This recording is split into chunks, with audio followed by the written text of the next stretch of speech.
नाज़नवा खे हैदराबाद में अपडेट कंदा हलूं। अहम ख़बर है तो हैदराबाद पुलिस जो कारनामो साम्हूं आयो है। होटल ते चाहे पी निकिरंदड़ नींगर के रस्ते में गिरफ़्तार करे अदालत पहुंचाए छॾियो है। बिल्कुल नाज़रीन, ये अहम ख़बर अवां ते पहुचाई पिया। अदालती हुक्मन के नज़रअंदाज करे पुलिस नींगर मोहम्मद अली के हथकड़ियूं हणी अदालत आंदो। साइट थाने जी पुलिस मिल ते पोरियो कंदड़ बुल्ली शाह करीम वासी नींगर ते जुआ खेॾण जो केस दाख़िल करे वरितो है।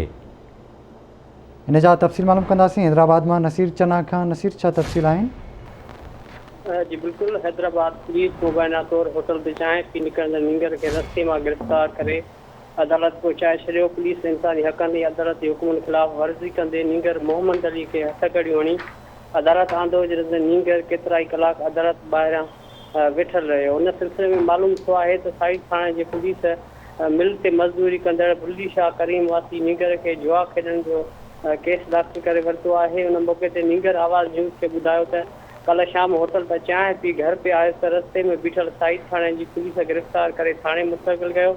जिते मार्केट बड़ थाने ते लॉकअप कयो वियो। सॼी राति लॉकअप में गुज़ारी। हिन चयो त मां बेगुनाह आहियां, मूंखे आज़ादु कयो वञे। ॿिए तरफ़ हुते मौजूदु पुलिस एहलकारनि ॿुधायो त जुआ जे अॾे ते छापो हणी उतां हिन खे गिरफ़्तार कयो हो, जंहिंखे अॼु अदालत में पेश कयो है। जी ठीक है नसीर, वॾी महिरबानी अवां जी अपडेट करण लाइ।